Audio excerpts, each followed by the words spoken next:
divorce. What? He's been working on a new book. How long's it been? 4 years. It's been 4 years. Jane O'Hara, your new book. It's about a serial killer. I'm the person for the job. I'm a retired serial killer. What the How's this gonna work? I'm going to teach you what killers do. So you'll be like a counselor. Who are you? Well, I'm a counselor. I'm sorry, I was not expecting my husband to bring a marriage counselor to our home. A marriage counselor? Okay then. You are in a safe zone. Shall we begin? It actually makes sense. They say that most killings of women were done by someone that they know. How was your day? Maybe he thinks I'm trying to kill him. What do you mean by that? Tick. Tock. Tick. Am I gonna die? Tock. Tick. Will I survive? Tock. Tick. You, Tock, are going, tick, to die. Tock. Okay, I think we can wrap up today's session. Wait, what just happened? They would kill each other for the film rights for this. Film rights. I didn't know what to say. Up comes potatoes. What are you talking about?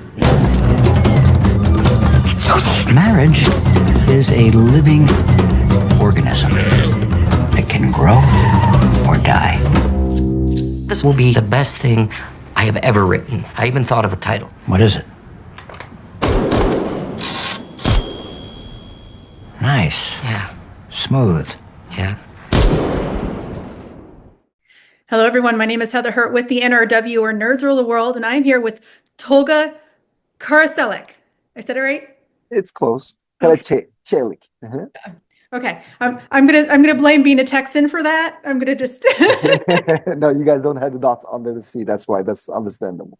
That's fair. Thank you so much, Tolga, for your time today. I really had fun. I'm going to say the full name because this is the correct way to say it. With Psychotherapy, the shallow tale of a writer who decided to write about a serial killer. Thumbs up. You passed the test now. Now we can do this interview. Perfect. Tell me, where did the 300 letter title come from?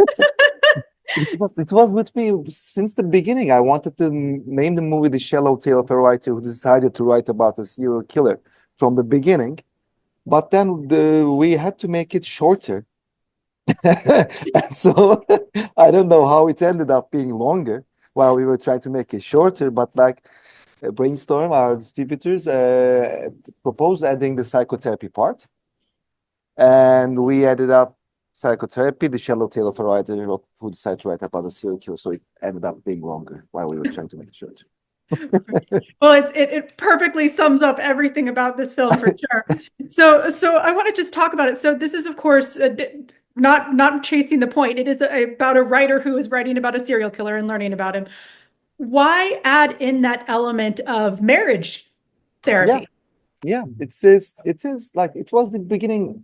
What appealed to me most, I wanted to make this movie kind of like a family movie. Like it's about a couple trying to survive. It starts in 45,000 BC in Slovenia with a Neanderthal and a Homo sapiens woman and a Neanderthal man. And so I am actually like questioning what is to become a couple and how do you continue surviving with I think to make a couple, I think you need 3 people sometimes. So that's why we have the other third element, Colmick, our serial killer, who tries to consult them with the same words at the morning that he was consulting them about their marriage. At nighttime, he's consulting the same words to Keen about how to become a serial killer. So that was the appealing part to me. Like, because I started writing this like around 8 years ago.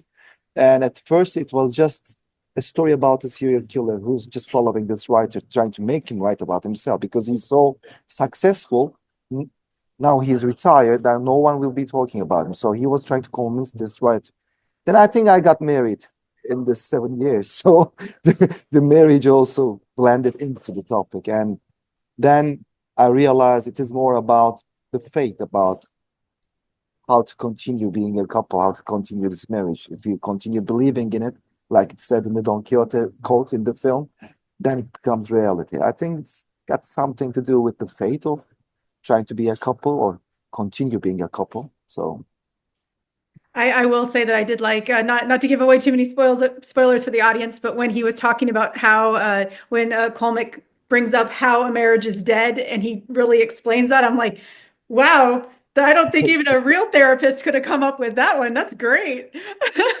you need autopsy sometimes. It does. So with that in mind, you mentioned that this is supposed to be kind of like a family film, and of course not like, an everyone film. This isn't an adult film, guys. Don't bring your small children to this necessarily, but this is a family story. However, like at the beginning, it felt a little bit horror-y to me, and then it's shifted a little bit more to like the comedic drama. What were you going? What was the theme that you wanted with this film? The question mark that you have in your mind right now, people always had that with all my films. It's my fourth film now, and I think when I die, and on my tombstone, I sometimes joke about it. It will be written, "What was the genre of this guy?" Like, so I've been hearing this all the time. I do believe that I like watching movies like this that switches through genres, because real life doesn't have one genre. Also, like, why should movies have to stick with one genre only? I love genre films. Don't understand me, but like, this is the way that I like watching. This is the movie that I like to watch. Also, I wanted it to look kind of like dark, Gothamy, blacks are black, good contrast, and I wanted to look thick, and I wanted to look like kind of like a thriller / horror movie in the beginning. And because comedy starts when you least expected it. If you're shouting, "I'm gonna be laughing you, I'm gonna making you laugh, laugh and laugh," most probably you won't laugh. But like, if I make you feel a little bit eerie and a little bit what's going to happen, then I got you on your nerves. So I like comedies that work like that. Comedies were in a place where you least expect sometimes, and I value that kind of comedy. That's ingenious. I really love that answer. That's wonderful. I didn't think of it that way. My next one, I'm going to kind of veer off here. Who is Colmick? Was he based off of a real serial killer? Who was he when you were writing him? I think I started writing this in Barcelona. Like I always say, 7 years ago, but I think it was before trying to shoot this movie. So it might be like 8 or 9 years ago I started to write this while I was living in Barcelona. There was this guy that I was all constantly late at night time while I was in a pub or somewhere, that I thought he was following me, but he's just a homeless guy with harmonica just hanging around the streets, and you can always hear him. So I started to fantasize about this guy. And I was going to this Irish pub that was run by two Nepalese brothers. So that's where the Irish pub also came to the movie also. So I was like saying, what if this guy is following me and like wants me to write about him and like try to get my attention? And wow, if he's a serial killer? Then the idea came out that the serial killer was following this guy, writer, and who was killing everyone that he knows if he's not writing. So like, he's always witnesses of these strange killings. And then he becomes the suspect because everybody's related to him that's dying. So that was another movie, most probably. Then I put it aside, then I got married, and then I started thinking about marriage. I'm happily married, by the way. Don't misunderstand me. And so it evolved. I started to think about this idea, and I wanted him to be exactly, people would be asking this question, that's what I wanted. Where is this guy from? Colmick, what kind of a name is this? Does this mean anything? Is he alive? Is he really a serial killer? Is he retired serial killer? What does that mean? And why is he walking around the city with a dead cat in his sack and stuff like that? So he's a mystery. That was one of my big questions. Why a dead stuffed cat? You have to explain that. I got two cats. One of them is called Frida, and that cat is exactly like Frida. That is scary to him. And I think it shows his vulnerability at the same time, that he cannot let the loved ones go away. So he's carrying it, although it might look eerie and kind of like scary to other people. it means something to him. So he lives in his own terms, and I think it shows kind of like his vulnerable side. All right, that's fair. That's fair. Cats can do that to you. All right, last big question for you. When audiences leave the theater, when they finally get to see this on April 11th on a national scale, what would you want them to think? What's the one thought you want them to think as they walk out? I'm not the dictator director. Like they can feel whatever they want to feel, and I don't think about what they would feel. Actually, while I'm writing and directing my films, I had always been the writer and director so far. It's my fourth film now. I always shot the films that I want to watch. But for me, I think when you go to a theater, when you watch a good film, at the end of that film, if you go away out of that theater and while you're walking to your home, etc., if the movie continues in your mind, then I think that's where the cinema starts. Then that's what I love. If it stays with you, the next day, if you remember something about it and smile, then I think we have a bond. And it's a living thing now, not just on the screens, with you, around your veins and stuff, and in your brain. So I would like it to stay a little bit with the people when they get out, because that's where the cinema breathes and gets alive. Wow, I absolutely love that. It's probably one of the best answers I've ever gotten to that question. Wow, that was absolutely beautiful. Thank you, Tolga, so much for your time today.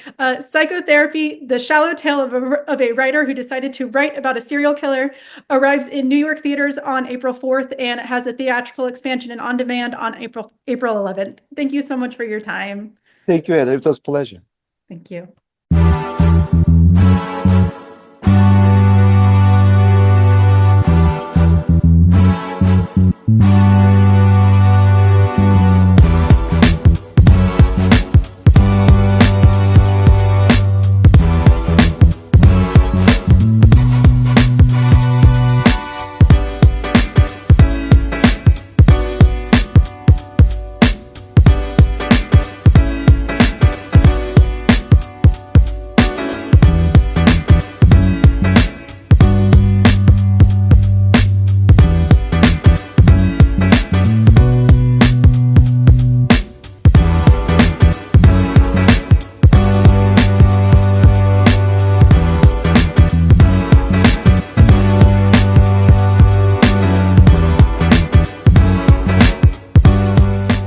Nerds rule the world.